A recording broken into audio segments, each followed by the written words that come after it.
Hi everyone, it's me again, JP, and welcome back to my channel. Yay! So for today's video is I am going to help you on how to identify fake and authentic frozen collagen products. And if you want to know, just keep on watching.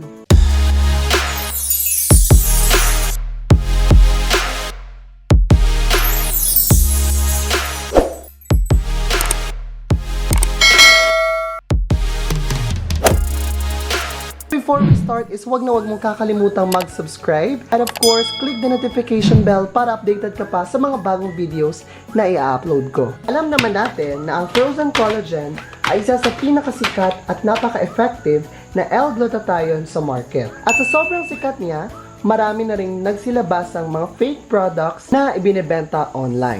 So for today's video is tuturuan ko kayo kung paano i-identify kung ang nabili mong frozen collagen ay totoo ba o hindi. I have here two frozen collagen. Ang isa dito is yung fake at isa dito ay yung authentic. Paano ko ba nalaman na isa sa mga frozen collagen na hawak ko ngayon ay fake or authentic ba? Of course, nag-research ako dito, dai.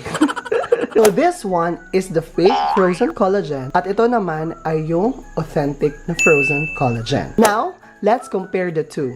As you can see sa color, kung titignan mo at kung susuriin mo ng maigi, is mapapansin mo itong fake frozen collagen na to is yung kulay niya ay medyo may pagka-dark blue siya compared dito sa authentic frozen collagen na yung kulay niya is medyo pa-faded o papusyaw yung color blue. Again, itong fake is medyo dark compared dito sa authentic frozen collagen natin. So next is, i-compare naman natin yung dalawang snowman na to. So dito sa fake frozen collagen, ang nose ni snowman talagang halata yung orange line niya compared dito sa authentic frozen collagen na hindi mo talaga makikita yung mga lines niya. And then, kung makikita nyo rin is talagang napaka-orange ng kulay ng nose ni snowman compared dito sa authentic na medyo pa-faded pa rin o medyo papusyaw yung pagka-orange niya. Now, let's compare the font size, and the style. So, dito sa fake frozen collagen, makikita nyo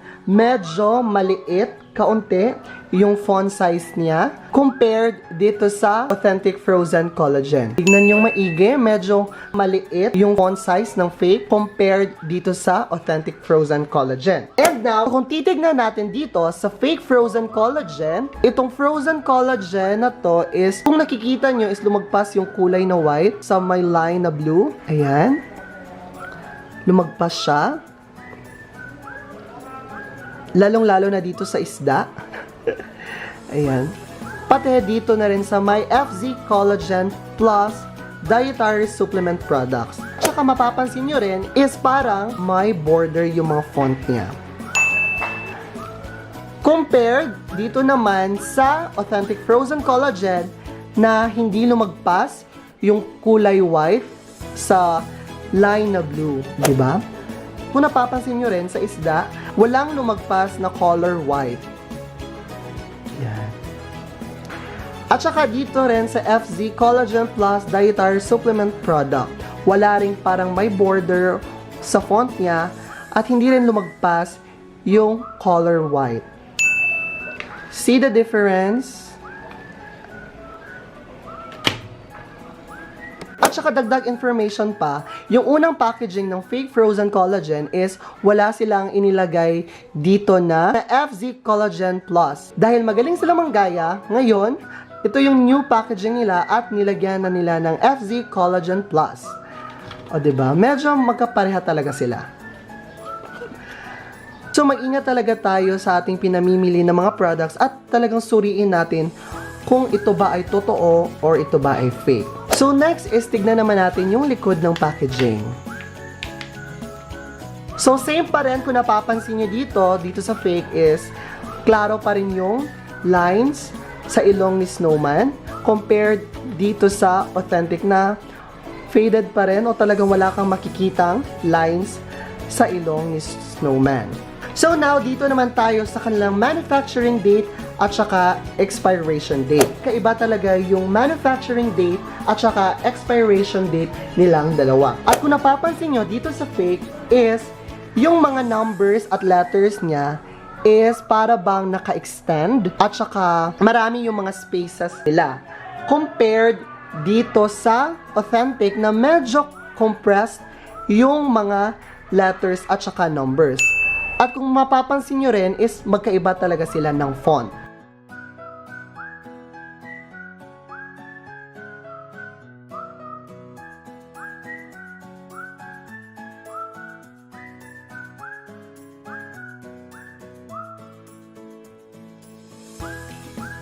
And tignan natin yung part na to. Ayan.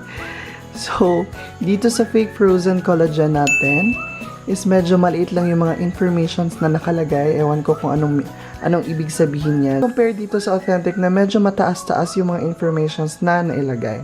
Ayan. So, medyo hindi na kopya ng manufacturer ng fake Frozen Collagen itong totoong Frozen Collagen. Huli ka sis.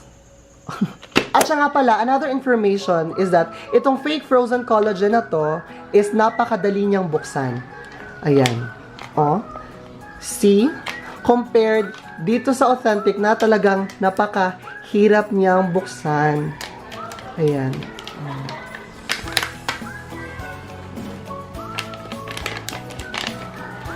And now, let's go to the capsules. So, kung nakikita nyo is yung fake Frozen Collagen na to, ang kulay ng kanyang capsule ay medyo may pagka-creamy white at saka may pagka-yellowish. Compared dito sa authentic na talagang napakaputi niya. Ngayon is ipagtatapat natin silang dalawa. Again, ito yung fake at ito yung authentic. Kung isa-shake ko tong Frozen Collagen na fake is talagang may maririnig ka na tunog. Pero alam ko hindi nyo to maririnig. Napapansin ko dito is itong fake ay hindi siya puno. Compare dito sa authentic Frozen Collagen na talagang siksik sa laman at talagang napakapuno niya. Ayan. Again, may pagka-creamy white itong fake capsule na to. Compare dito na talagang napakaputi niya. See? So ngayon is bubuksan na natin yung capsule at para malaman natin kung ano ba talaga ang nasa loob ng fake at authentic Frozen Collagen product. So magsisimula tayo sa fake. Ay, ang dali lang po niyang buksan. Be, madali lang po siyang buksan, be.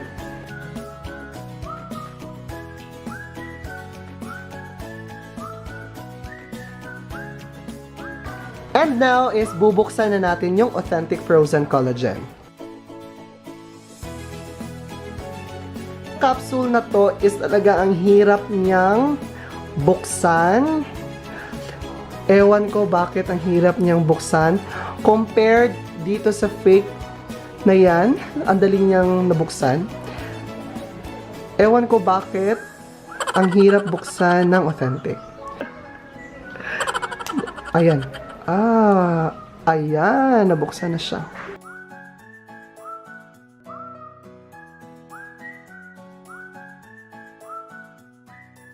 And now, kung nakikita nyo is yung fake Frozen Collagen is talagang napaka-white niya compared dito sa authentic Frozen Collagen na medyo may pagka-creamy white yung powder. At saka napansin ko rin is yung authentic is may mga crystals at para bang may sugar at saka medyo may mga particles siya na color orange. Compare dito sa fake na talagang plain white lang. Walang parang may sugar, wala parang may orangey. Talagang plain white lang yung fake Frozen Collagen na to. So, again, yung capsule ng fake is may pagka-creamy white. At saka yung capsule ng authentic is talagang napaka-white niya. Kabaliktaran naman pagdating sa kanilang powder. Itong fake is talagang napaka-white. At itong authentic is may pagka-creamy white at saka medyo may pagka-orange din siya. So, ito yung fake. Ito yung powder niya. Talagang plain lang po siya. Wala po siyang gaanong mga kakemerut. Charot.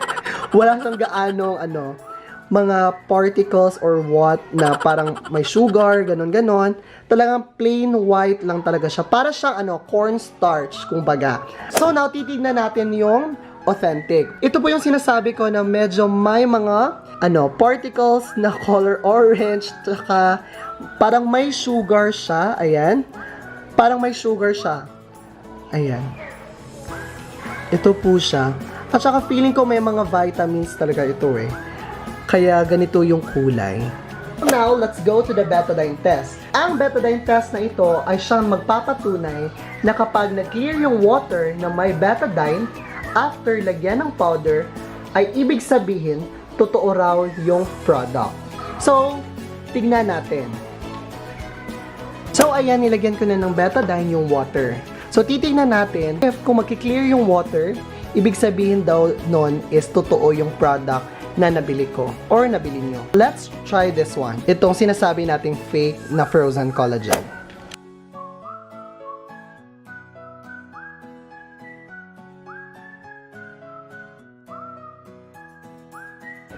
And next is itong authentic.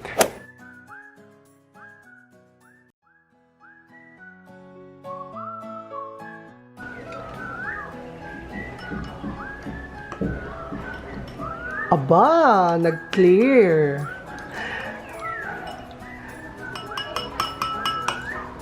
Ito. Aba, nag-clear rin. Ay, okay. Nakita nyo na nag-clear. Ibig sabihin, hindi reliable itong Betadine test natin. Dahil nag-clear yung fake. Ang daling talaga manggaya ng mga fake. Ganyan ba talaga kayo, mga fake? So, pareho silang nag-clear. So, wa-effect itong Betadine test natin. Sasabi ko na napakagaling talaga ng manufacturer nitong fake Frozen Collagen kasi nagayan niya talaga yung mga ibang ingredients na pang-pa-clear ng Betadine. Ayan. So, medyo nakakasa dahil marami na talagang fake sa world. So, mag-ingat po tayo sa ating binibili at iniinom na mga products. And lastly, let's go to the taste test. So, nung tinikman ko tong fake Frozen Collagen na to, is ang lasa niya is para bang kumakain ako ng tawas, mga be. Yeah, parang kumakain ako ng tawas. Talagang hindi ko masikmura yung taste ng fake Frozen Collagen na to. Compared dito sa authentic Frozen Collagen na to is, nung tinikman ko siya, ay talagang yung lasa niya is matamis-namis at natitikman ko yung parang may vitamins talaga siya. And I think that's it for today's video, and I hope alam mo na kung paano suriin kung ano yung fake at kung ano yung authentic na Frozen Collagen. Don't forget to share this video to your friends para ma-educate sila at para alam din nila na yung iniinom nilang Frozen Collagen is totoo ba or hindi. And once again, this has been JP Ardiente Ermac saying, be still and live with your dreams. Peace out. Mwah. Bye!